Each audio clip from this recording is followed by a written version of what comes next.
Well, hello everybody and welcome to another collective worship from Beverley Minster.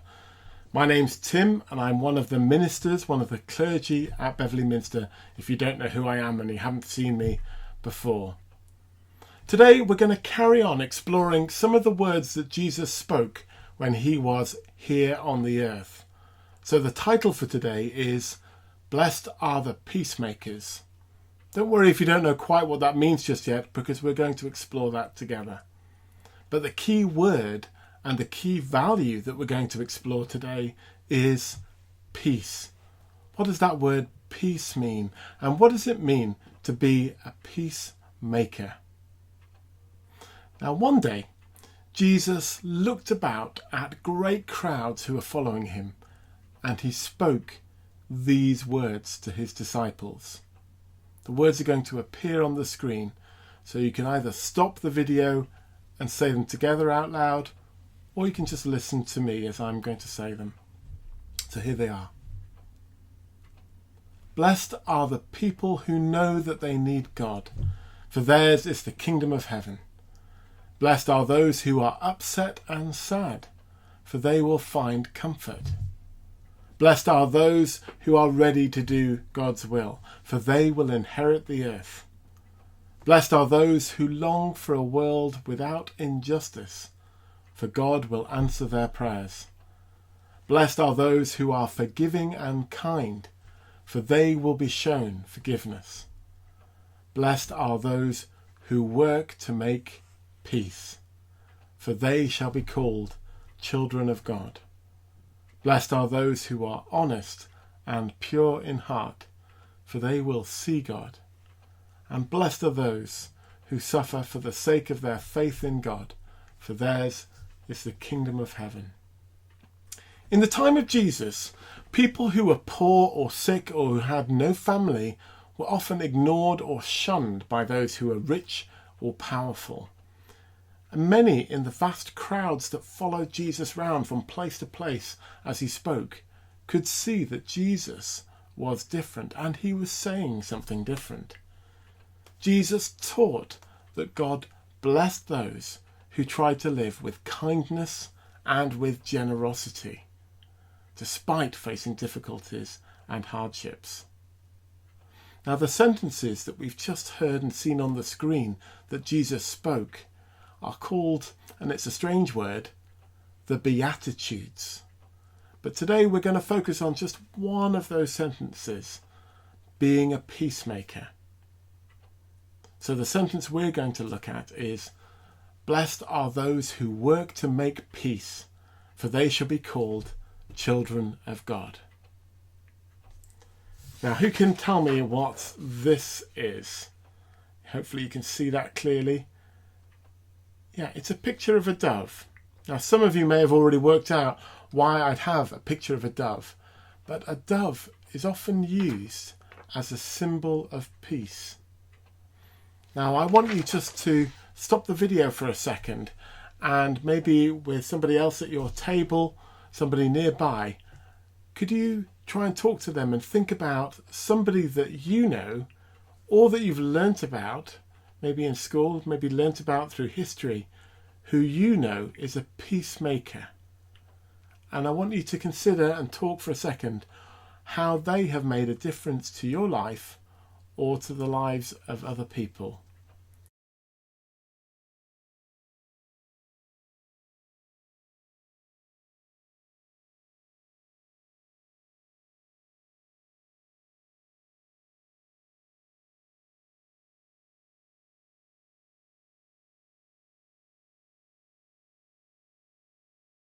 In many schools, there are some pupils who are trained to be peer mediators. And these are children who try to help others resolve their differences if some disagreement happens in the playground. The peer mediators often wear either a dove badge, so back to that picture of a dove, or bright day-glow bibs. Now, discussing with people who are having disagreements the causes of problems, the peer mediators try to bring understanding between different people and to bring peace. This is what one child wrote about being one of those peacemakers. A peacemaker is someone who can sort out any problem sensibly. They try to get people to agree and make up again if they've fallen out. A peacemaker will listen to everybody's side of the story. But the main thing about being a peacemaker is that you have to have peace yourself, so you can make others have peace. Now, the peer mediator in one school describes 2 disagreements that he'd had to deal with in the playground, and we're going to consider those 2 different scenarios now, and we're going to consider how you think you would deal with them if you were one of those mediators. Okay, so here's the first scenario.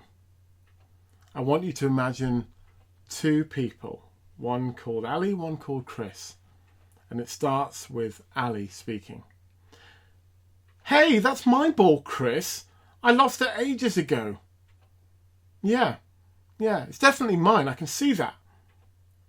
Chris says back, "No, it's not. It's mine. My gran bought it for me for my birthday. Give it back right now." And here's another scenario to consider. 2 people, one called Sam, one called Alex. Sam says, "Where were you this morning?" "What do you mean, where was I?" said Alex. "I waited for 15 minutes by the corner shop and you never came.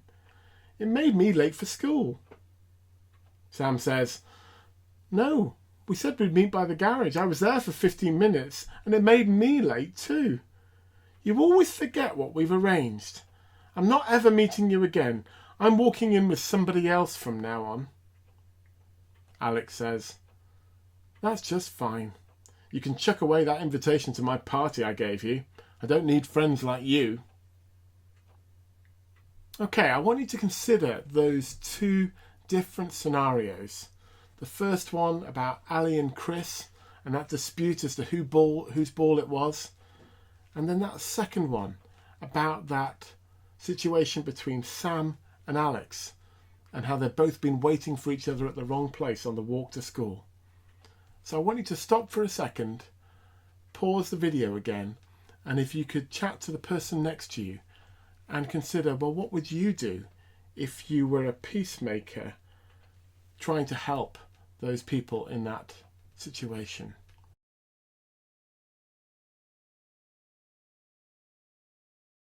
Well, I'd love to be able to hear a little bit of your discussions there about how you could resolve those different situations, those different disputes between Ali and Chris and Sam and Alex.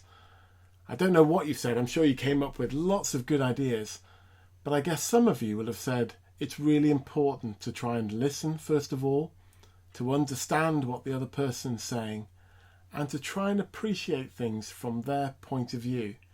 Because often when we listen and we understand things from somebody else's point of view, it can be the start of us managing to resolve our differences.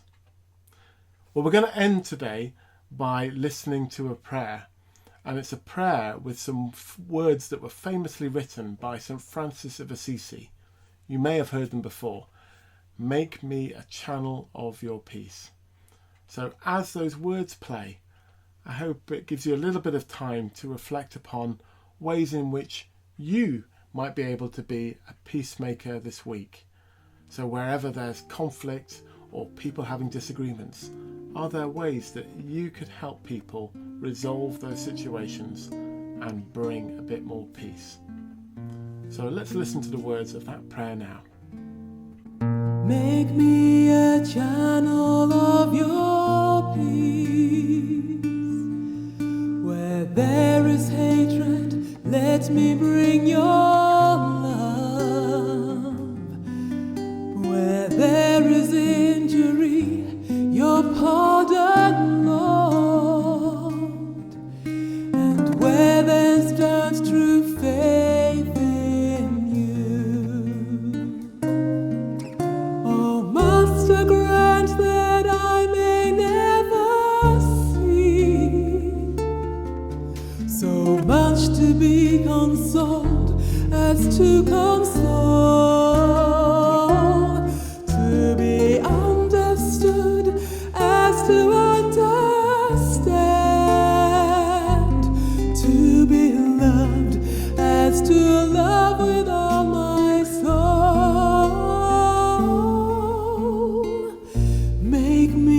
channel of your peace.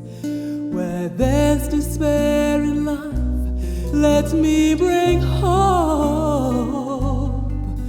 Where there is darkness, only light. And where there's sadness, ever joy. Oh, Master, grant that I may never seek so much to be consoled as to console, to be understood as to understand, to be loved as to love with all my soul. Make me a channel of your peace. It is in pardoning that we are pardoned, in giving to all that we receive, and in dying that we're born to eternal life, in dying that we're born to eternal life.